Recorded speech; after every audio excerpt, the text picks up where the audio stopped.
Bismillahirrahmanirrahim. My name is Sayed Ahmed, and I'm here to talk about the course Future Trade Policy and its Module 1, which will be focusing on the global trade architecture, trade governance, and sustainable development. Module 1, and it's the Lecture 1.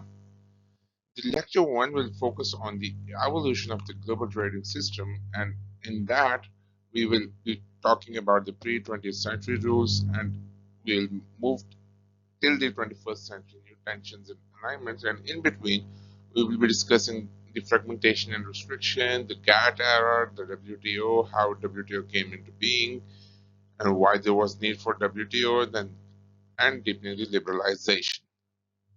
So before going into any topic or before going into any details, we'll start with the basic concepts. We know that what is trade and what is international trade, but what actually is the point of discussion here, that trade actually started from the tribes and it shifted to city states and then to the nation. For example, as we do see in the dramas and we see on the media that and in ancient times there were tribes. For example, Muslim tribes were there were Christian tribes, there were Mongols, and there were Africans, there were tribes across the globe.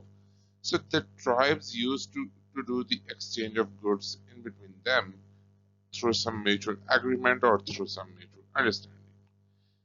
Further, it shifted to the city states with some policies of trading across identified borders, like the cities having borders were going through some exchange of goods over the period. And later on, with the modern framework, from tribe to the nation, the rules extended and those rules were more formalized, and it was through proper channel, and there were systems in place. Because as the system of governance was evolving over the period, the system of trade, the system of economy, the system of policies, everything was evolving over that time. So moving into the discussion on evolution of trade, on evolution of the global trading system, the journey started from the pre-20th century rules and it moved to the 21st century new tension alignments. And within that, there were different periods and different eras, different type of agreements, or which did play a significant role in modernizing the whole system. Further, as we see that in the pre-20th century, trade was shaped by customs, traditions, and bilateral agreements. There was no rules or power or no such type of system present at that time, which later on moved to the fragmented system, and the restrictions were there, and this actually laid the foundation for the GATT or the tariff era, because before that there was so much high tariffs present, and the trade was becoming more costlier over the period. So when GATT came into being, GATT actually tried to normalize the tariff regime and make it simpler for the trade. Later on, when the GATT was having some restrictions or there were hindrances in the extending the policies, or there were hindrances in growing GATT beyond its capacity, so WTO took over and WTO was born on 1st January 1995. And post 20th century and in the early periods of 21st century, as there were tensions, there were global wars, war on terror, there was economic meltdown, there were recessions, there were restrictions, and moving further, the crisis period, the pandemic, and the other global crisis took trade to the new shape. So moving on to the pre-20th century trade rules, in that period, trade was considered as a war. Like as I said earlier, as we do see on the media, and particularly the Turk, Turk dramas or the historical dramas, in which there's a reflection of a Muslim tribe. There are Christians. And even within Muslim, there are a number of tribes present. So whoever takes the control of trade enjoys the monopoly over the others. Whoever control the system, whoever gets the lion's share, they control the system, and that lion's share or that control of the system was totally dependent on the policies or the concept of welfare which existed at that time. So we can say that before the 20th century, global trade wasn't about cooperation; it was a game of conquest, and that game of conquest actually was the approach towards welfareism at that time, and whoever was sincere in giving the concept of welfare, or whoever was for their people, and whoever was extending that policies to the other tribes was a winner of the game. There were no global bodies to level the playing field, no free market equality. Instead, global commerce was governed by three things: ironclad bilateral treaties, aggressive protectionism, and ruthless royal monopolies. And if you wanted wealth, you didn't innovate.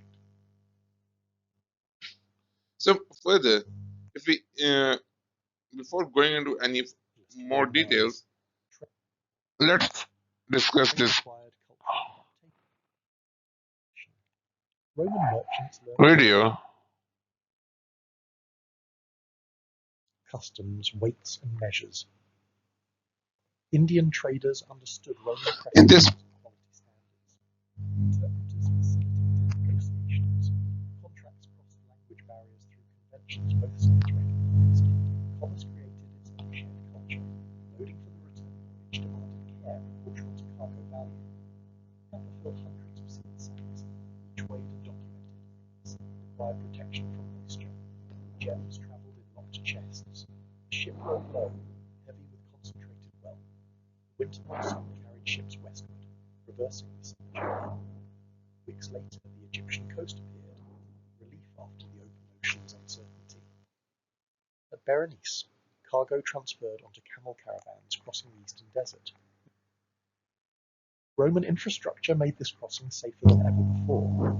Guard towers, fortified stations, and maintained roads transformed desert into transit corridor. At Koptos, the Nile awaited. Goods moved onto river barges for the final journey downstream to Alexandria, completing another link in the chain connecting Indian pepper groves to Roman tables. The Nile carries goods effortlessly northward, current and wind combining to move heavy barges with minimal effort. This natural advantage made Egypt invaluable to Mediterranean trade. River towns along the route service passing traffic, while customs stations monitor flows without stopping properly documented cargo. Imperial efficiency keeps commerce moving. At the Delta, channels multiply and traffic increases. Navigating to Alexandria requires local knowledge. The wrong channel leads to marshland, not the great port. Arriving at the lake harbour, goods transfer one final time, moving overland through city streets to the Mediterranean docks. Alexandria's great harbour handles the empire's most diverse cargo. Grain ships dominate, feeding Rome's million inhabitants. Luxury goods occupy premium cargo space. A single chest of pepper is worth more by weight than tons of wheat. Ship captains balance their holds carefully, maximizing profit per voyage. Mediterranean. Crossing follows established routes, ships staying near coastlines when possible. After days at sea, the harbour of Ostia appears, Rome's gateway to the world. Here, imperial customs collects duties that help fund legions and public works. Eastern luxuries face the highest tariffs, yet merchants still profit enormously. The final miles follow the Tiber upstream to Rome itself. Barges towed by oxen deliver goods to riverside warehouses, including the Horia Piperitaria, dedicated spice storage near the Forum. Here the journey ends and distribution begins. In wealthy homes across Rome, the evidence of this vast network appears on tables and in living spaces. Pepper seasons the food, silk adorns the couches, Incense perfumes the air. Each luxury arrived through the same system, harvested in distant lands, carried across deserts and seas, taxed and traded and transported until finally reaching the hands that consume it. Well, your URLs for these whole videos will be provided. So this ancient trading system video actually covers the whole trading process from the desert to the sea, and from the origin from where the trade is to begin and where this whole process is to end. So how it worked across the different regions in Africa, in Arab, in Egypt, in Oman, in India, in the Asian countries. So how this whole process worked and how this whole process evolved and what actually were the concepts taken at that time. It had the time cost system. It had the travel arrangements. It had the border costs. It had to reach the whole agreement framework. So this whole was discussed in this video. So the URL will be provided in details. Moving forward, we have ancient and medieval rules. In that, we have three type of rules or three type of settings present. The first was the earlier pact, like the 7th century, but agreement or negotiation as a result of conflict between Nubia and Egypt set specific quotas for goods and safe passage. This was the sort of first ever agreement between the two states, which reflects that how the goods or will be transferred from one country to another, or how the trade and how the routes will be used. So this was sort of the first ever agreement between the two countries in the 7th century. Then there is Lex Mercatoria, where merchants used to share customary law across borders to resolve contract and property disputes. So what actually it means that the merchants across the borders, they had to, from one border to another, there should be the knowledge of laws, and there should be process known through which the contracts and disputes can be resolved, and the trade related matters can be understood. Third, there were tolls and tariffs. Local rulers charged heavy transit taxes at river crossing, city gates, and ports, as it was also mentioned in the video, of which URL will be provided. At that time, tariffs were too high to absorb, but still there were high profits involved, and that high profits actually bring down the cost effect. But later on, this tariff or this mechanism had challenges, and this actually lead to the GATT or and WTO systems. So next, when we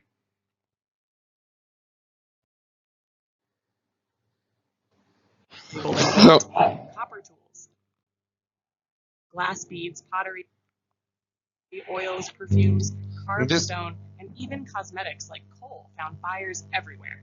In a world fascinated by Egypt's beauty and mystique, anything Egyptian carried prestige. But Egypt wasn't just a land of plenty. There were things it desperately needed too. As I walk, I imagine traders returning home, their boats heavy with foreign treasures. One of the most precious imports was cedar wood from Lebanon. Egypt had trees, yes, but not the tall, strong timber needed for ships, grand buildings, or elaborate coffins. Lebanese cedar, fragrant, durable, and majestic, was worth long negotiations and difficult journeys. From the Sinai and Levant came copper, vital for tools, weapons, and everyday objects. From Anatolia and Cyprus came tin, which when mixed with copper produced bronze, the metal that powered armies, workshops, and innovation. Journeys across the Red Sea brought frankincense and myrrh, sweet-smelling resins used in temples and for embalming. These scents were so treasured that Egypt launched entire expeditions to the mysterious land of Punt just to secure them. Nubia brought more than gold. It supplied ivory, ebony wood, leopard skins, ostrich feathers, and cattle, symbols of status and luxury in Egyptian courts. Farther trade routes delivered lapis lazuli from Afghanistan, a deep blue stone that decorated jewelry worn by queens and gods. From distant deserts came rare spices, gemstones, and exotic animals, baboons, giraffes, and even cheetahs. And perhaps most surprisingly, Egypt imported wine. While Egyptians produced beer in abundance, true luxury wine arrived from Canaan, Cyprus, and the Mediterranean islands. Every imported object told a story of risk, distance, and discovery. As the path stretches ahead of me, I think about how these exchanges shaped Egypt's identity. Trade didn't merely bring goods, it brought ideas, technologies, and cultural influences. New tools changed craftsmanship, new materials transformed art, new scents altered rituals, new foods enriched diets. Egypt traded because it could, but also because it must. In return, the world gained a piece of Egypt's soul, its textiles, its gold, its symbols, its genius. Trade made Egypt global long before the word global ever existed. An empire built on sunlight, river water, and human skill reached out beyond its borders and touched the world, and the world in turn touched Egypt back. So this short video or the short visual which you have listened, uh, and the audio which you have listened, this actually tells how Egypt evolved. Even the process of globalization was not started in the world, and how Egypt actually, or how Egypt was in the driving seat, and it transformed the world, and what actually it was into in terms of trade, and how it tried to capture the system, or how it tried to capture the lion's share from that system, and what actually it gets in return. So this video or this message was all about it. Further, Further, when we talk about Lex Mercatoria, it is a transitional body of commercial rules and customs created by merchants themselves, also known as law of merchants. It operates independently of any single country's domestic legal system. Oh, the origin, it emerged in medieval Europe among traveling merchants and trade fairs, and it developed to resolve trade disputes quickly and pragmatically. And by passing slow, inconsistent, or unfamiliar local state laws, merchants. So it was actually between the merchants, or it was, you can say, that type of some B2B engagements between across the border. The B2B engagement, which actually is the need of time for now, this at, under this concept of lex mercatoria, the merchants actually try to engage so that they can resolve the trade issues. They they can do all the engagements. They can do all the agreements bilaterally and mutually, so that they can avoid any type of dispute. And it can be said that this B2B concept actually started and emerged from medieval Europe, as merchants used to travel for the trade fairs, and just to showcase their strengths, and showcase their products, and showcase their goods at that time. Why this Lex Mercatoria was needed? It was actually needed to resolve the trade disputes quickly and pragmatically without involving the rules or the rulers, and to avoid any conflicting type of situations. It bypassed slow, inconsistent, or unfamiliar local state laws, and merchants applied common customs and norms recognized across the borders, because they were the ones who were engaged with the people of across the border more frequently in comparison to the state laws, or in comparison to the rulers at that time. So next we have this short video. Saying that you don't understand its meaning, I don't believe it, it's too crazy, the kind of thing I just come up with. Well, the other part, well, this kind, I hope you'll come along with me, and you'll have to accept it.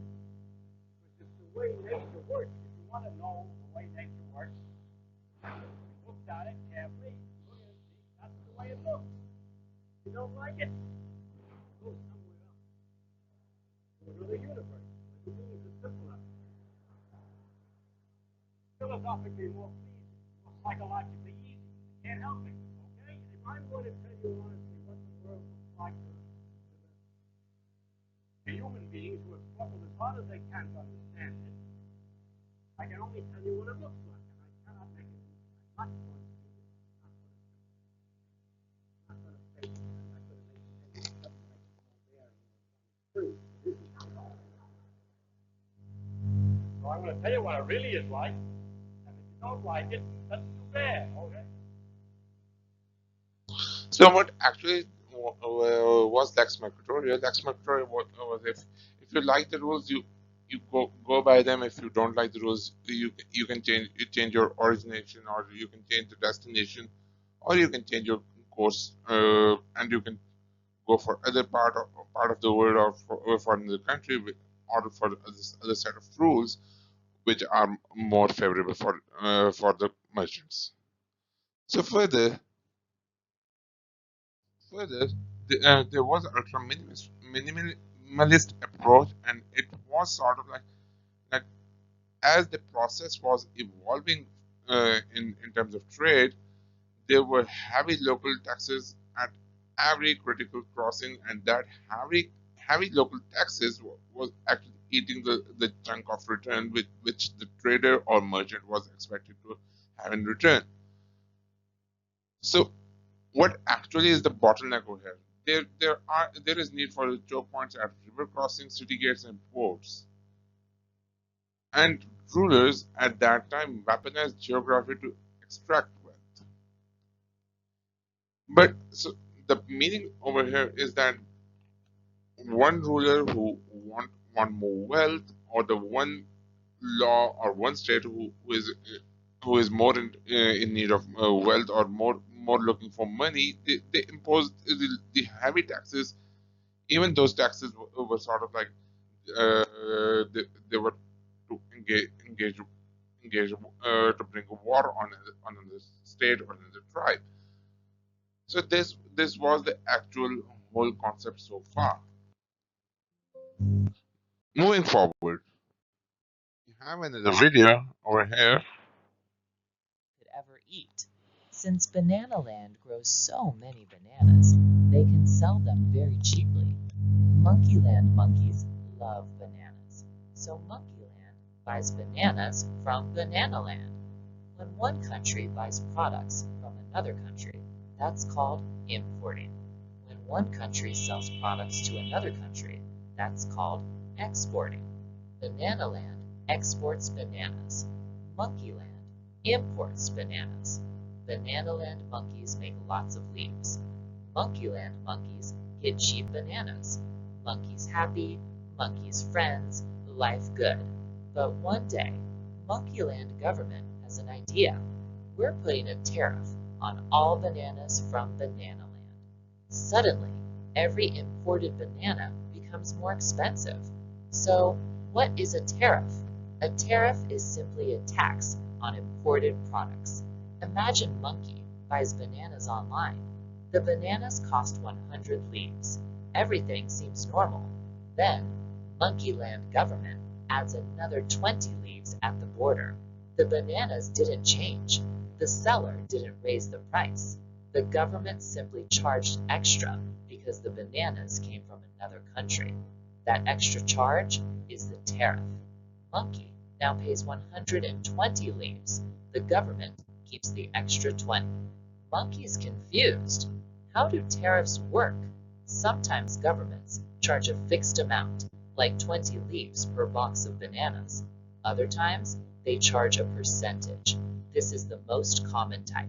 If the tariff is 25% and bananas cost 100 leaves, Monkey pays another 25 leaves. Governments call these ad valorem tariffs. It's just a fancy name for percentage tariffs, because apparently economists don't like simple words. Tariffs can become surprisingly specific. Fresh bananas, one tariff. Frozen bananas, another. Banana chips, something different. Even bananas have paperwork. Now let's learn a few trade terms. If countries trade without tariffs, that's called free trade. If Monkeyland exports more than it imports, that's called a trade surplus. If Monkeyland imports more than it exports, that's called a trade deficit. Simple enough. Now, what happens when tariffs are introduced? The first thing, imported bananas become more expensive. Many monkeys stop buying them. Instead, they buy bananas grown in Monkeyland. Local banana farmers are happy. Before tariffs, they couldn't compete with Bananaland's low prices. Now they can. Business improves. Some farmers hire more monkeys. Some plant more banana trees. Sounds great, right? Well, there's another side. Since imported bananas cost more, local farmers have less competition. Some decide to raise prices too. Others stop improving quality. After all, where else are monkeys going to buy bananas? Now, Monkeyland monkeys have two choices: buy expensive imported bananas or cheaper local bananas that may not be as good. Either way, monkeys spend more leaves. Monkey wallets become smaller. Meanwhile, Monkeyland government collects tariff money every time bananas cross the border. Governments like taxes. Taxes become money. Money helps pay for roads, schools, hospitals, and sometimes very expensive government meetings about bananas. But Bananaland isn't happy. Their banana sales fall. Their farmers earn less, so they decide to fight back. They put tariffs on Monkeyland coconuts. Now Bananaland monkeys pay more for coconuts. Monkeyland gets angry, so Monkeyland raises tariffs again. Then Bananaland responds, back and forth. More tariffs, more taxes, more expensive products. This is called a trade war. Nobody is throwing bananas, hopefully. They're just making each other's products more expensive. So why would governments do this? There are several reasons. Maybe they want to protect local businesses. Without tariffs, cheap imports might force local companies to close. Tariffs give local businesses a chance to compete. Maybe governments don't want to depend on another country. Imagine Monkeyland buys nearly every banana from Bananaland. Then, one day, Bananaland stops exporting bananas. Monkeyland suddenly has no bananas. That's a problem. Tariffs can encourage companies to produce more products at home. Sometimes, tariffs are used during political disagreements. Instead of arguing with speeches, countries argue with taxes. Tariffs become bargaining chips. If you remove yours, we'll remove ours. Sometimes governments simply want more tax revenue. Tariffs bring in money that could ever eat. So the previous video was actually about the tariffs and how those tariffs work and what actually was the objective of tariff. Tariff actually has the objective of protectionism, and through that protectionism, the local production has to be increased, but not at the cost of low quality. And at the cost of low quality, there is that product being produced locally. The consumers still try to buy the imported product because even still they have to pay more. Though they have to pay more, their pockets are getting empty, and the resources are getting shrunk in their pockets, but still the preferences and choices remains over there on the imported ones or the exported ones. So next we move to the earlier 20th century fragmentation and restriction. So when we talk about the period starting from 1900 to 19 or we talk about the 20th century, there were tariff wars, and which actually lead to the Smoot-Hawley Tariff Act of 1930. Then there were retaliations. Trading partners retaliated with their own tariffs, choking international commerce, as it was explained in the previous video as well. The example between the Monkeyland and the Bananaland, that both both were using tariffs as a retaliatory tool, and this destabilizes the system, and that destabilization brings in the trade war, and this actually hurts the economic system.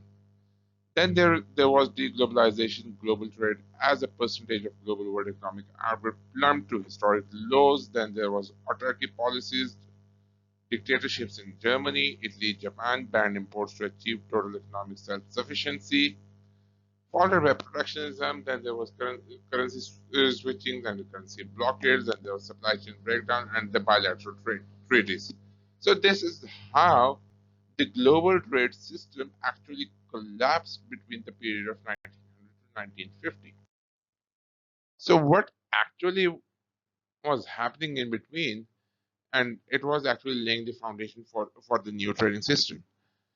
During 1944, the Bretton Woods system reset, and it led to the creation of the IMF and World Bank to prevent the financial collapse. So, and in that Bretton Woods systems, and over the period, there was currency change. For example, if I talk about the Pakistani currency change, it pegged from pound to dollar at that time. Then in 1947, there was the GATT framework in order to lower the trade barriers to make economic conflict obsolete. And then there was a unified front shifting the global paradigm from isolationism, or uh, or one can say that country working on its own, or country working within its borders, to the institutional cooperation. So what actually is happening? The global trade, how it shifted. The exchange of goods and services across countries has been a crucial driver of economic development and cultural exchange throughout human history. Its evolution reflects the growth of civilizations, technological advancements, and changing political landscapes. Ancient trade routes. Trade began thousands of years ago with ancient civilizations like Mesopotamia, Egypt, and the Indus Valley exchanging goods such as spices, textiles, and metals. Famous routes like the Silk Road connected Asia with Europe and the Middle East, allowing the transfer of silk, precious stones, and ideas. Medieval period. During the Middle Ages, trade was often controlled by empires and city-states. The rise of the Islamic caliphates and later the Venetian and Hanseatic Leagues facilitated regional trade networks. Maritime trade expanded with advances in navigation, enabling Europeans to explore new sea routes. Age of exploration. From the 15th century onward, European powers like Spain, Portugal, and later Britain and the Netherlands embarked on global explorations. This era marked the beginning of colonial trade, the transatlantic slave trade, and the exchange of crops and goods in what is known as the Columbian Exchange.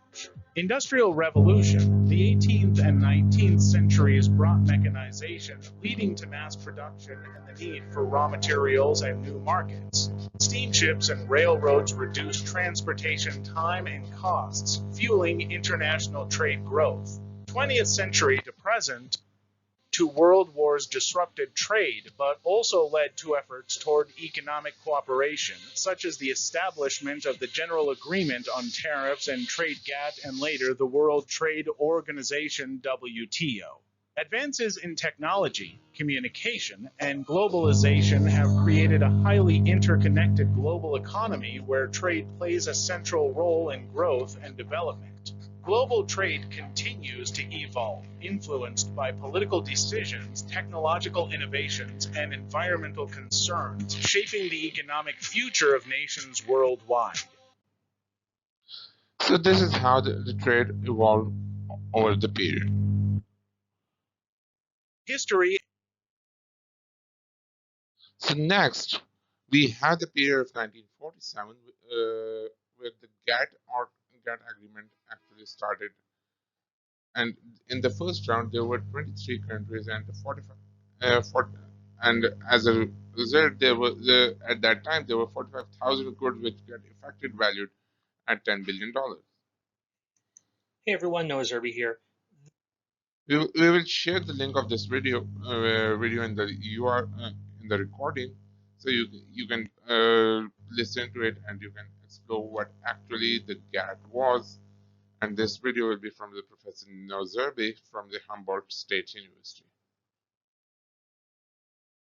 So moving forward, now welcome to the GATT, and nearly the 5 decades where the rules of the global commerce were realigning and reshuffling and shifting from one state to another state. So from 1948 to 1944, GATT functioned. 1994, GATT functioned as a continuous negotiation table. Though eight massive global negotiation rounds did a good number of countries voluntarily cut down their tariffs and actually this helped in achieving the comparative advantage, or actually it helped in improving the overall trade ecosystem. This was a massive philosophical pivot. The world shifted away from the hostile economic fragmentation of the prior era and stepped into a highly unified rules-based multilateral trading system. And this GATT actually helped in understanding the concept of globalization and how globalization can work and how globalization can improve the overall ecosystem and how globalization can result in better trading system across the world. So this whole process sets the baseline for modern globalization before seamlessly evolving into the WTO in 1995. So what actually happened over this period? From 1948 to 1994, over the period of 47 years, there were 8 negotiation rounds from Havana to Uruguay, and this actually brings on the WTO in 1995, which actually streamlined, or which actually took on that torch, or which actually took on those policies which started from the GATT period and improvised on those policies, improvise on those structures, and innovate on those structures to make world better and bring in more better economic systems.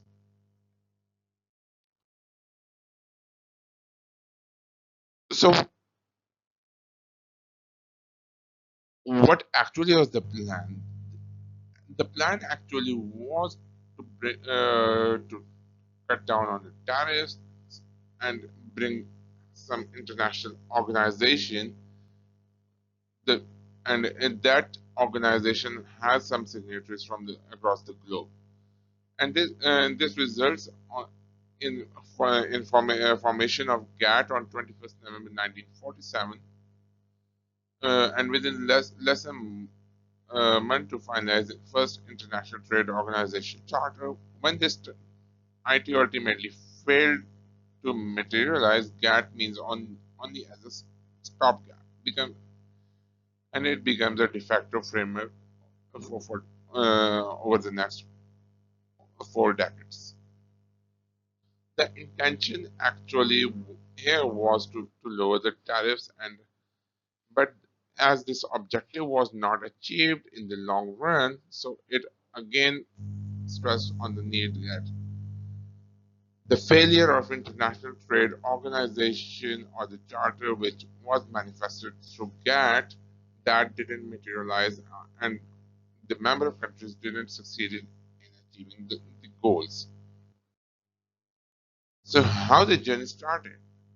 The journey started from Havana in 1948, and it ended in Marrakesh 1994. So this period from 1948 to 1994, there were total 8 rounds to cut down on the tariffs, to improve the trading system, to bring in the unified economic system, to bring in the unified trading system, to improve the overall economic scenario. So and in that there was NSC round, and there was talk round, there was Tokyo round, there was Uruguay round, around, then there was Canada round, and then the Belgium round. The Havana Conference actually opened on 21st November 1947, less than a month after GATT itself was signed, and the road from there to Marrakesh took nearly half a century. Almost in 50 years, those 50 years actually have been transforming the whole trading system. So what actually happened?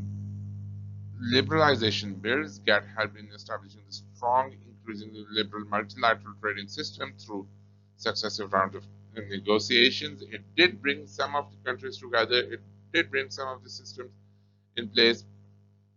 But in 1980, the system uh, was not functioning properly, and there were cracks in that. And GAC's provisional structure could no longer keep pace with the global trade, as the the global political tensions, the wars, the policy shifts, the regime shifts, which was taking place at that time, it didn't help with sustaining the GATT system. And this crack or this destabilization in the GATT system actually lead to the euro going around. And from that euro going around, slowly and gradually, GATT became the history, and later on, it transformed to WTO. So, what actually are the key takeaways here? What began as a provisional stopgap for a still-bound international trade organization became, over 47 years, the framework that governed most of world trade and the direct ancestors of the WTO. There was provisional bargaining. GATT was never meant to be permanent. It was a stopgap for the ITO. 47 years of growth was the highest growth rates in the international commerce, and the Marrakesh round helped in formulation of the WTO. So later on in the 20th and 21st century, there was deepening of liberalization, and the GATT framework actually resulted, though it transformed to WTO, but the global situation and the global era did change the whole landscape or whole system of trade. And in that period, a permanent global body was with actual legal teeth to enforce trade rules was formed uh, as it as the name reflects WTO. But trade liberalization wasn't just about slashing border tariffs anymore. It went deeply into the intellectual property, cross-border services, and digital data. This created a hyper-interconnected world where a single smartphone requires a supply chain stretching across dozens of nations. The goal was ultimate economic efficiency, turning the entire planet into one singular, borderless and borderless factory flow. And as the 21st century is extending and it is going beyond its limits, so this brings us to the volatile reality of 21st century, an era defined by new tensions and realignments. There was war on terror, there were geopolitical shifts, there were pandemics, there was the security paradigm. So this whole system re-evolves, bringing the question that whether globalization will survive over this period or not. And if the globalization survives, what will be the new shape of globalization? Because in national security, which now trumps open market instead of unrestricted globalization, we are seeing the rise of economic nationalism, aggressive tariff wars, and friendshoring, where the nations only trade critical technologies with trusted geopolitical allies. The global factory floor is fracturing, and trade is once again becoming a tool of statecraft rather than corporate profit. So, what from where actually the trade started, the cycle is again going in that direction, and it will then result in the new trading system. And it might take another 50 years or 100 years, whatsoever the time it takes. So, this is how the trade evolved, or the global trading evolved over the period. Thank you all for listening to this lecture. These are the reference materials from which the whole information is collected, and you can check these materials and you can study whatever you want. And for question, the details will be shared in the description. Thank you very much.